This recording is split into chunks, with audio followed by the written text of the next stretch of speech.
Queridos irmãos, esta noite vamos falar do Evangelho segundo o Espiritismo, no capítulo 27º, Pedi e obtereis. Você também pode providenciar o copo d'água, que será fluidificado durante o nosso Evangelho. Com os nossos pensamentos elevados a Deus, rogando ao Pai o auxílio da espiritualidade amiga, ao nosso Mestre Jesus, que nos ampare durante esse Evangelho, e a toda a nossa espiritualidade amiga, que possam estar nos auxiliando, nos intuindo e nos direcionando da melhor forma possível para o bom entendimento do Evangelho. Quando orardes, não vos assemelheis aos hipócritas, que afetadamente oram de pés nas sinagogas e nos cantos das ruas para serem vistos pelos homens. Digo-vos em verdade que eles já receberam a recompensa. Quando quiserdes orar, entrai para o vosso quarto, e fechada a porta, orai a vosso Pai em secreto. E vosso Pai, que vê o que se passa em secreto, vos dará a recompensa. Não cuideis de pedir muito nas vossas preces, como fazem os pagãos, os quais imaginam que pela multiplicidade de palavras é que serão atendidos. Não vos torneis semelhantes a eles, porque o vosso Pai sabe do que é que tendes necessidades, antes que lhe os peçais. Está em Mateus, no capítulo 6, versículos 5 a 8. Interessante nesta passagem é que Jesus ele já nos mostra a forma de fazermos as nossas orações. Não tem necessidade de nós falarmos alto, de pedir muito, de fazer com que as pessoas olhem para nós que estamos ali fazendo as nossas orações. Jesus nos recomenda que entremos em nosso aposento, em nosso quarto. Nós sabemos que o nosso corpo é a morada do Espírito. Então, entremos dentro de nós mesmos. Fechamos as portas, fechamos as janelas, que nós não precisamos falar.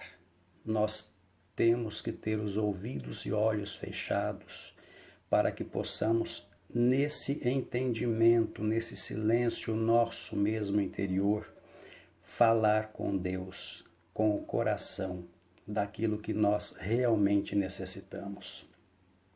E Deus, que sabe de todas as nossas necessidades, Ele nos dará aquilo que realmente é importante para nós. Porque nós sabemos, nós pedimos muitas coisas que às vezes nos fará mal. Então, não recebemos. E aquelas coisas que nós mais desejamos, elas vêm no momento certo, no momento em que nós temos a condição de trabalhar com aquilo que foi pedido. E continuando no Evangelho, quando vos apresentardes para orar, se tiverdes qualquer coisa contra alguém, perdoai-lhe, a fim de que vosso Pai que estás nos céus também vos perdoe os vossos pecados. Se não perdoardes, vosso Pai que estás nos céus também não vos perdoará os pecados. Está em Marcos capítulo 11, versículos 25 e 26. Vamos pensar mais um pouquinho. Não adianta nós pedirmos as coisas para Deus se nós ainda estamos em dívida com os nossos irmãos que estão a caminho conosco. As pessoas que estão ao nosso lado têm problemas contra nós.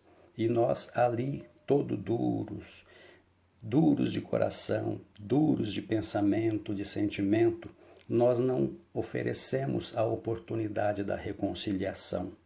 E nós vamos lá pedir alguma coisa para Deus. É justamente nesse momento em que Jesus nos traz isso, que nós nos acertemos ainda com os nossos irmãos que estão aqui conosco, para podermos chegar até Deus pedindo alguma coisa a nosso favor. E Jesus também disse essa parábola a alguns que punham a sua confiança em si mesmos, como sendo justos e desprezavam os outros. 2 homens subiram ao templo para orar. Um era fariseu, publicano o outro. O fariseu, conservando-se em pé, orava assim consigo mesmo: Meu Deus, rendo-vos graças por não ser como os outros homens, que são ladrões, injustos e adúlteros, nem mesmo como esse publicano. Jejuo 2 vezes na semana, dou dízimo de tudo o que possuo.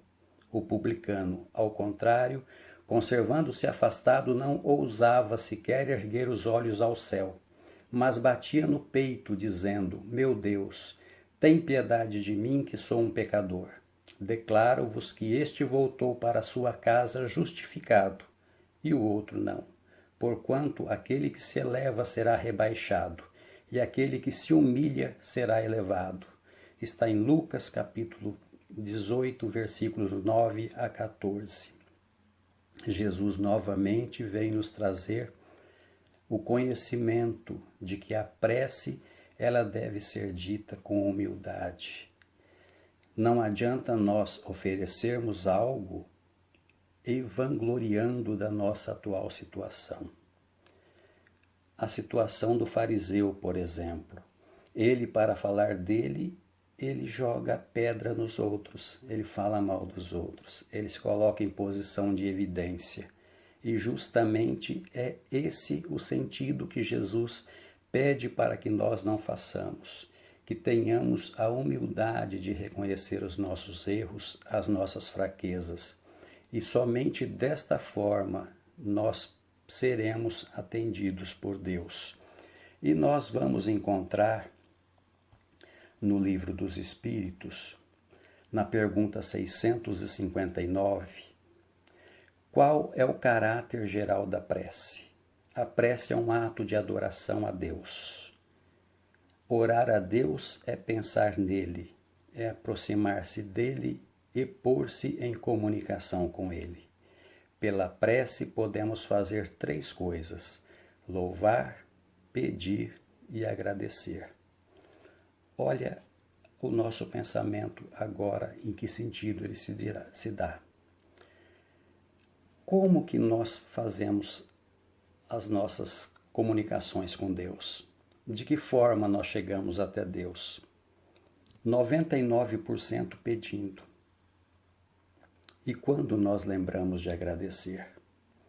Quando que nós pensamos em agradecer a Deus pelo dia que nós tivemos, pelas oportunidades que nos foi dada durante aquele dia, pelos encontros com os irmãos que nós tivemos, os reencontros que nós buscamos incessantemente durante toda a nossa vida com aqueles entes queridos, as oportunidades de emprego, a oportunidade de levar o pão sagrado para casa.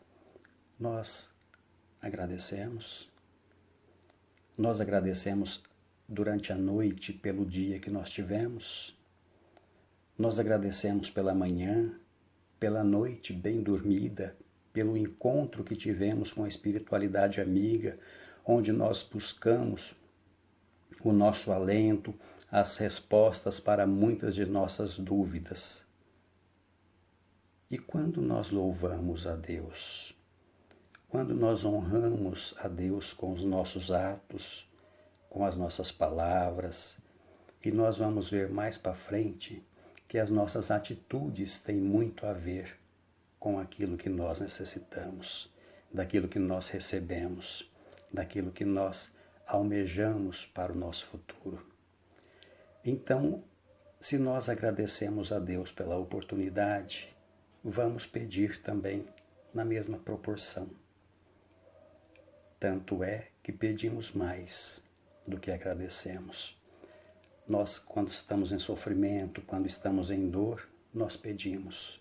Mas quando nós passamos por aquela dificuldade, vencemos aqueles desafios, nós muitas vezes nos esquecemos de estar agradecendo pelo amparo que tivemos durante aquela jornada. E nós temos no Livro dos Espíritos, na questão 661 também, as boas ações são a melhor prece, porque os atos valem mais do que as palavras. Olha que interessante. Oração. Se nós formos dividir essa palavra oração, nós vamos ver que tem lá ora, que é o nosso encontro com Deus, o nosso pedido para Deus, orar. Mas seguido da palavra ação, agir, praticar alguma coisa. É a lei do trabalho. Nós não devemos ficar lá esperando que as coisas aconteçam, que as coisas caem do céu para que nós tenhamos sucesso em alguma coisa. Vamos pensar assim, como aquela criança que, praticamente com 10 anos de idade, saiu desesperado na rua para comprar Deus. Entrou em várias lojas. Todas ele chegava e perguntava: você tem Deus para vender? E as pessoas, uns tiravam sarro, porque achava que ele não estava muito certo da cabeça, aquela criança. E outros simplesmente respondiam que não, ou ignoravam, achando que era coisa de criança. Já no fim da tarde, ele entra numa loja que tem um senhor todo sorridente, grisalho, e veio atender aquela criança. O que você precisa? Você tem Deus para vender? E por que você quer comprar Deus? É porque meus pais morreram muito cedo e eu fui criado pelo meu tio.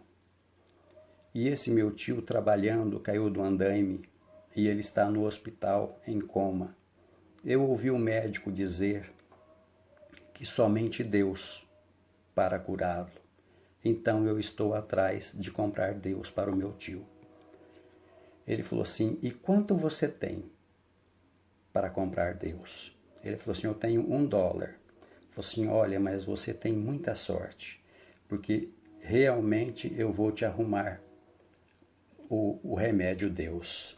Ele entrou e trouxe uma água, uma garrafa d'água, e disse: olha, dê isso aqui para o seu tio, e ele vai sarar.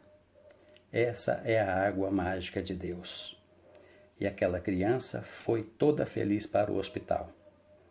Chegou lá, ficou ao lado do seu tio, ofereceu-lhe a água, e quando foi na manhã, chegou uma equipe de médicos especialistas, os melhores médicos disponíveis para aquela situação. Levaram o seu tio para o centro cirúrgico, fizeram a cirurgia e o seu tio se recuperou. Passou o período de internação e ele foi para casa. Quando viu a conta do hospital, o tio assustou. Mas junto com a conta foi um bilhete dizendo que aquela criança havia pago já aquela medicação, aquele tratamento, justamente pelo preço de $1, que era o remédio que ele tinha comprado.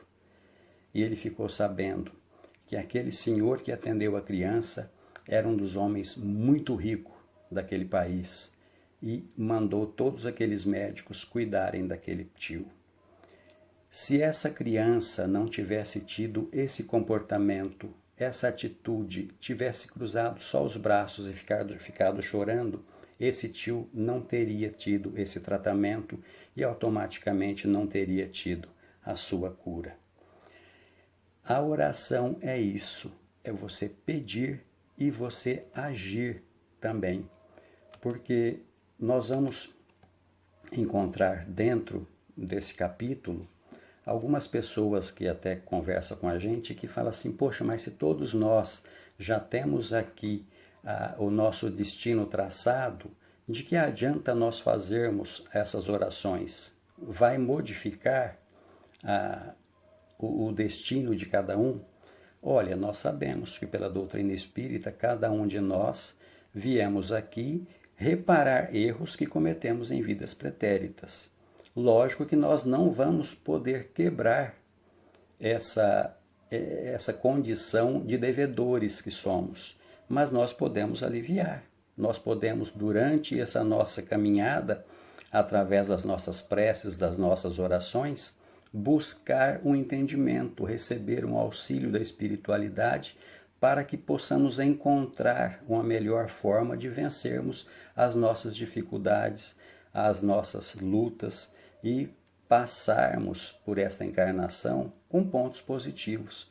Isso é o efeito que a prece vem trazer para nós, justamente nesse contato que temos com a espiritualidade, que vamos receber todo o auxílio e Deus vai estar nos auxiliando.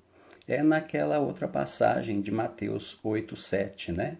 Pedi e dar-se-vos-á, buscai e achareis, batei e abrir-se-vos-á. Então, nós vemos aí que é toda atitude nossa. Nós temos que bater, nós temos que buscar. É a busca que nós temos que estar fazendo com que tudo vai se encadear na nossa busca pela nossa perfeição. E nós sabemos que nós estamos imersos em comunicação com todo o universo. No livro Evolução em Dois Mundos, André Luiz nos traz que o fluido cósmico é o plasma divino, hausto do Criador. Neste elemento primordial vibram e vivem constelações e sóis, mundos e seres, como os peixes no oceano. Então nós estamos mergulhados nesse fluido. Nós estamos imersos nele como os peixes estão na água do mar.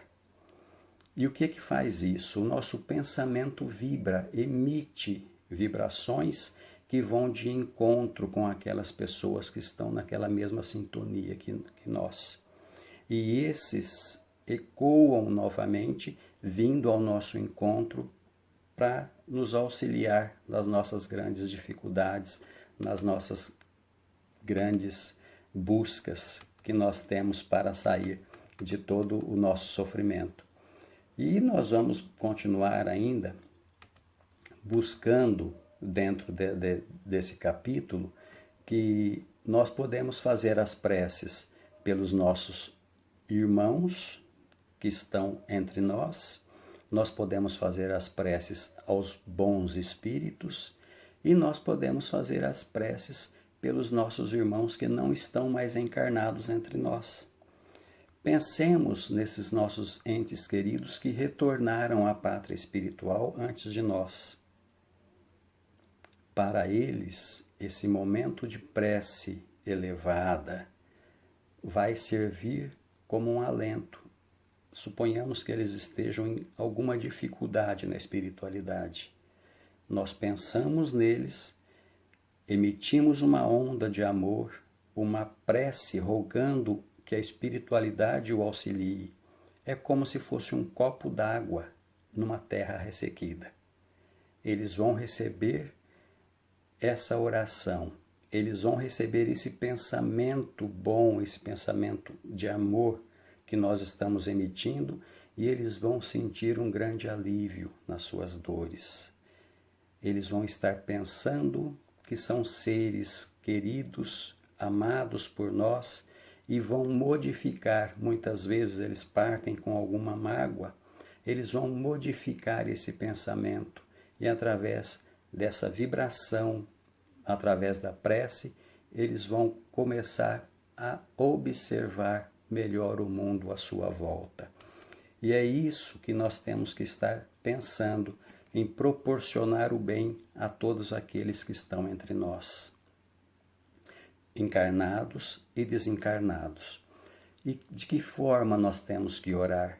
Higienizar a nossa mente, tirar os maus pensamentos e sempre, nos momentos de dificuldades, buscar elevar o nosso pensamento a Deus, para que Ele possa estar nos auxiliando da melhor forma possível. Lembrando sempre que em Mateus 6,34 nós vamos ter lá: não vos inquieteis, pois, pelo dia de amanhã, porque o dia de amanhã cuidará de si mesmo. Basta a cada dia o seu mal. Muitas das nossas aflições, muito das nossas agonias se dá pelo nosso excesso de amanhã. Nós ficamos buscando coisas para o amanhã, amanhã, amanhã. E nós esquecemos o nosso dia de hoje. Nós esquecemos que nós temos a nossa luta diária, porque o amanhã talvez nós não estejamos mais lá. E hoje nós estamos aqui ainda. Nós deixamos de vivenciar com os nossos irmãos, com filhos, pais, irmãos queridos, um momento precioso porque nós estamos preocupados em fazer alguma coisa amanhã. É um trabalho, é a busca de um novo serviço, é a busca de alguma coisa que está no amanhã, não está hoje. O ontem nós não podemos viver novamente, mas o hoje sim, o hoje nós podemos viver. E às vezes deixamos de viver o hoje pensando no dia de amanhã. Dentro desse capítulo também, nós temos lá as preces inteligíveis. Se eu não entender o que significam as palavras, serei como um bárbaro para aquele a quem falo, e aquele que me fala será para mim um bárbaro. Se oro numa língua que não entendo, meu coração ora, mas a minha inteligência não colhe fruto. Se louvais a Deus apenas de coração, como é que um homem do número daqueles que só entendem a sua própria língua responderá amém no final da vossa ação de graças, uma vez que ele não entende o que dizeis? Não é que a vossa ação não seja boa, mas os outros não se edificam com ela. Está em Paulo, na primeira epístola aos Coríntios, capítulo 14, versículos 11, 14, 16 e 17. O que Paulo quis dizer com isso? Muitas pessoas se apegam a dons de línguas, a falar em línguas estranhas. E as pessoas que estão ali ouvindo não compreendem, não sabem aquilo que está sendo falado. Ele pode estar feliz porque está ouvindo uma língua estranha, mas o seu espírito não está assimilando aquilo que ele está dizendo. É como tempos atrás eu fui numa reunião na escola do meu filho, e eu questionei a diretora da forma com que eles estavam ensinando as crianças. Ela falou assim, olha, isso é uma forma dinâmica. A orientação que nós temos é que a criança olhe para uma placa e ela já sabe o que está escrito lá, só pelo desenho. Ela falou a marca de um refrigerante famoso, né, que eu não vou fazer propaganda agora aqui. Mas eu falei, e como que a criança sabe que ela vai chegar a fazer aquilo? Ela não é saber que está escrito, ela tem que chegar na forma de escrever aquilo. Porque ver qualquer um vê, qualquer um fala, mas ele raciocinar para como que ele vai chegar àquilo lá é que é o difícil. É isso que nós temos que estar pensando. Quando nós ouvimos alguma coisa ou quando nós falarmos alguma coisa, que as pessoas compreendam realmente aquilo que nós estamos dizendo. É isso que Paulo quis dizer às pessoas, para nós, né? Que as pessoas, nesse caso, somos nós. E o importante é isso, que durante as nossas preleções, durante aquilo que nós falamos, as pessoas têm que se fazer compreender. Isso é importante. Somente quando a pessoa compreende aquilo que está sendo falado, é que ela está construindo alguma coisa dentro dela. E o nosso capítulo vai chegando ao final. Mas antes, vamos contar uma historinha que o José Carlos de Luca, ele falou durante uma de suas palestras, e é muito interessante que nós prestamos atenção nisso. Um companheiro do centro dele disse, De Luca, eu vou parar de vir no centro. Os mentores daqui são muito fracos, eu não consigo me curar de uma úlcera que eu tenho há quantos anos que eu frequento aqui. E o De Luca ficou chateado com aquilo. Poxa, como é que ele vem e a espiritualidade não auxilia ele nessa enfermidade que ele tem? Aí ele falou assim para o mentor, né? O De Luca para o mentor, poxa, como é que você me deixa numa situação dessa? Ele falou assim, o mentor respondeu para ele, De Luca, pergunta para ele que se ele saísse hoje daqui, qual seria a primeira atitude que ele teria, que ele tomaria? Aí ele fez a pergunta. Ele falou assim, nossa, Deluca, mas me enche a boca d'água. Eu passaria numa lanchonete que tem perto da minha casa e tomaria uma cerveja bem geladinha. O mentor olhou para o Deluca e já disse, tá aí, a cura, ele só recebe um paliativo. Porque se ele se curar, ele não vai modificar o comportamento dele. E a cura se dá através da mudança de comportamento, da mudança de atitude. Passaram-se os anos e chegou o rapaz para o Deluca novamente. Falou, Deluca, depois de muitos anos eu consegui fazer uma oração hoje. Foi durante o sepultamento do meu pai. Aí o mentor falou para o Deluca, a cura está começando a chegar. Então, meus irmãos, é nesse momento que nós temos que estar pensando em mudar as atitudes, mudar a nossa forma de vida, o nosso comportamento. Muitas vezes nós almejamos algo que nós não conseguimos colocar no nosso dia a dia, e sendo que as nossas ações valem muito mais daquilo que nós falamos. O que nós estamos fazendo? Nós estamos modificando o nosso comportamento, nós estamos fazendo com que eu me torne uma pessoa melhor hoje do que eu fui ontem. É isso que vem de encontro com o nosso capítulo de hoje, que nós possamos pedir a Deus, mas também que nós possamos oferecer para Deus umas pessoas melhores, espíritos melhores, que quando nós retornarmos à espiritualidade, nós os encontremos melhor do que quando nós aqui chegamos.